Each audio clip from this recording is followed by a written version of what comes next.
Cashless casinos are coming to Las Vegas. Is this going to be the downfall of many a household?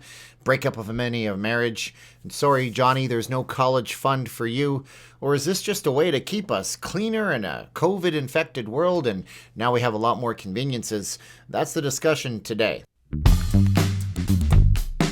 How's it going, everybody? My name is Steven and I am not leaving Las Vegas. I'm a Vegas blogger. In today's video, we're going to be talking about the idea and the fact that IGT, one of the biggest slot machine manufacturers on the planet, is actually been approved for cashless gaming systems in Las Vegas and Nevada. These will be rolled out at some point in the future, but is it going to be the downfall, as I mentioned? Is it going to be like, the husband loses all the money, doesn't tell the wife, just amplified up on steroids? Or is it going to be something very, very simple where we have more convenience? I'm not sure. See, the thing about cashless gaming is that it's going to basically take an element out of how we think and how we work inside of a casino. Right now, if you go into a casino, you have not a lot of choices. You have to go to a cashier's cage. You have to get some kind of a cash roll. You have to have a bank roll. You can get chips if you're going to the tables, but we're talking about the slot machines, the one-armed bandits, the things in the casino where people tend to lose themselves the most and fall deepest into the gaming rabbit hole, especially if they are prone to addictions and have problems. So if you have a problem, and if they're taking away one of the handbrakes in your head that requires you to actually stop and think, then this could be an issue, but it might not be an issue because it doesn't completely break all of those things down.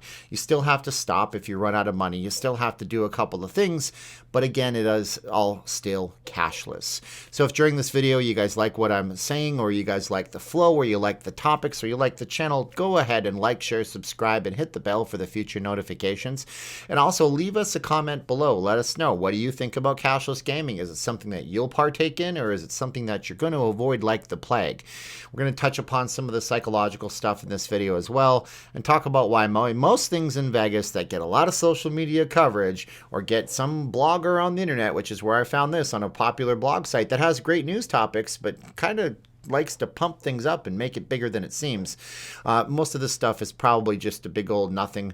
It's not really going to be a big deal, but we'll talk about it anyways because it's intriguing to me and hopefully to you too. If you guys want to support us further, you guys can go ahead and hit the Patreon or the channel membership, so you guys will get your name in the credits there. You guys get other perks that we have along with those on different tiers. We also have VegasFaceMask.com.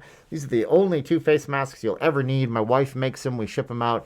You buy one for $25, you get one for free. They ship out for free anywhere in the country. We also do international shipping. I'm wearing some gaming related stuff, but there's like 60 different designs right there. Listen, you got to wear a mask everywhere you go these days. That ain't going away, at least for the next year. So if you're going to do something for the channel, get something in return. VegasFaceMask.com, no S at the end. All right, so IGT, one of the biggest gaming companies on the planet, has officially gotten approval for their cashless gaming system in Nevada.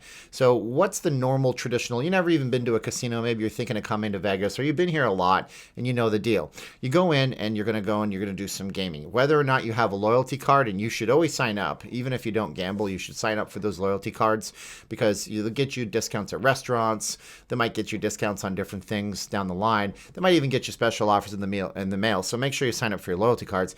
But whether or not you have one of those things, you're still going to be putting physical money, and we're going to talk about slot machines mostly because obviously gamings and chips and tables, I mean, you're going to be doing chips at tables. You're going to be going to the cashier's cage at some point. No, this is a completely different system. So you're going to go to a bank machine or have money in your pocket when you're going to go gamble on a slot machine.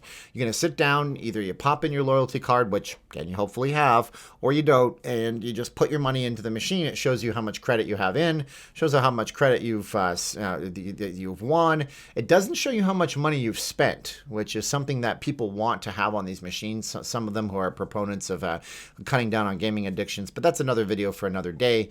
And that's how it works. And then you run out of money and you have to get up and you have to go to a bank machine in the resort, or you have to, go up to the cashier's cage and you have to get some kind of a cash situation going. Now you have some more money in your hand and you go sit down. And, along the way, as that same blog I'm talking about pointed out, you might do different things in between, so it might put a bit of a handbrake on you and your gaming. You might even reconsider, as that blog aptly points out, you might even reconsider whether or not you want to go back to playing the game. But this is a different system, and this system involves you, instead of going to a cashier's cage, just going up and loading things up at a gaming kiosk, like a little cash out kiosk, loading it up on your loyalty card entirely and skipping the cash altogether. Now, it sounds like a very similar system. It really does. I mean, you're still going and you're doing a transaction to load money onto your Players Club card, but at the end of the day, it takes out that element of having to actually see physical money and put physical money into a machine. And I think that's a key element of what people who are against this system, who think that it's going to cause more harm in people's brains and cause gambling addictions to go up than it does good. See, the thing about money is it's basically just a concept, right? I'm not going to bore you with all the details because you didn't come here for that, but the whole idea behind physical currency was that people only had so much gold they could store, and then they would deposit it at a bank somewhere, and then the bank would say, oh, okay, you gave us this much gold. Here's a piece of paper that shows that we're holding on to your gold for you. And then you could go and you could trade that piece of paper with other people that are doing services or selling goods. And then those people would know that they could go to that same bank where that piece of paper came from and pull out the gold if they needed it. Of course, nowadays we don't work off of a gold standard, and we haven't in this country since the 70s, but it's still the same thing. Money is simply a concept. And I do believe that when people have to see the actual money that they've worked hard to earn, they have to actually take it out of a machine, see those $10 or $15. It was a $15 service charge last time I tried to take money out of a casino. $15. See those service charges on top of what they're taking out, have their physical cash in their hand, put it into the machine, and then have to do it all over again. Most people will say, hey, wait, how much money have I actually spent?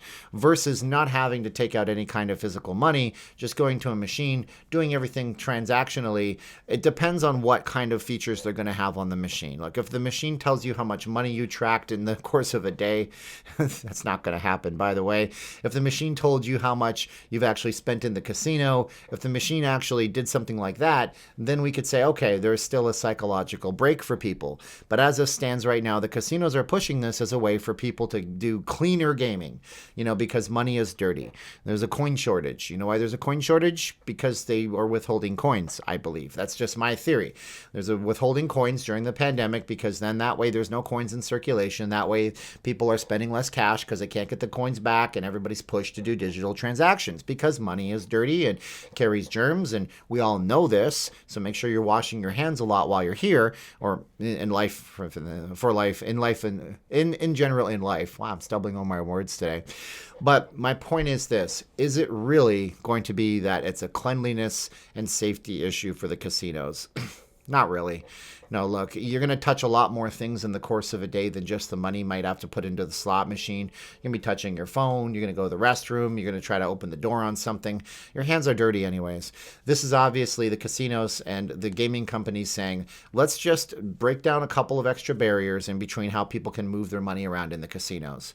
And when people can move their money around really easily, it makes it easy for them to spend their money. And if it's easy for them to spend their money and they have less barriers, it makes it easier for them to spend money at the casinos. The casinos just are going to profit a lot more. Right now, the casinos are looking for every little tiny angle for profitability because right now the casinos are losing money like a sieve. I'll do a video a little bit later coming up on where the actual cash reserves stand for all of the casinos in Las Vegas. I was looking up the data yesterday. I think it will surprise you to know who has the most cash versus the least cash. But in a day where the profit margins are razor thin and casinos are already making tons of money off of online gaming when it comes to sports betting, they're looking for new avenues and new revenues. And this might be a new stream to keep them going. Is it the best stream? Probably not for the consumer. But is it something that keeps them open?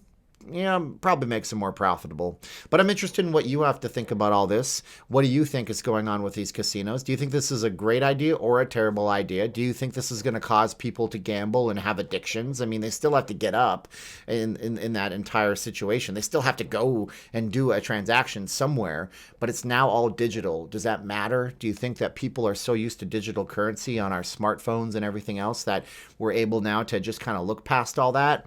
You tell me in the comments below. as always, my name is Steven, and I am not leaving Las Vegas. Hope you would like, share, subscribe, hit the bell for the future notifications. If you guys want to support us, check out VegasFacemasks.com if you need to get something tangible in return for your support. Because they're handcrafted 100% by my wife. We ship them internationally as well. They go around the back of your head and you'll never lose them, and they're awesome. So there you go. Now's the time of the video where I say 3, 2, 1, click out of my home studio because it was 36 degrees this morning, a little bit chilly here in Sin City. I'm going to say 3, 2, 1, click. Are you ready? 3, 2, 1. Thank you for watching, and click.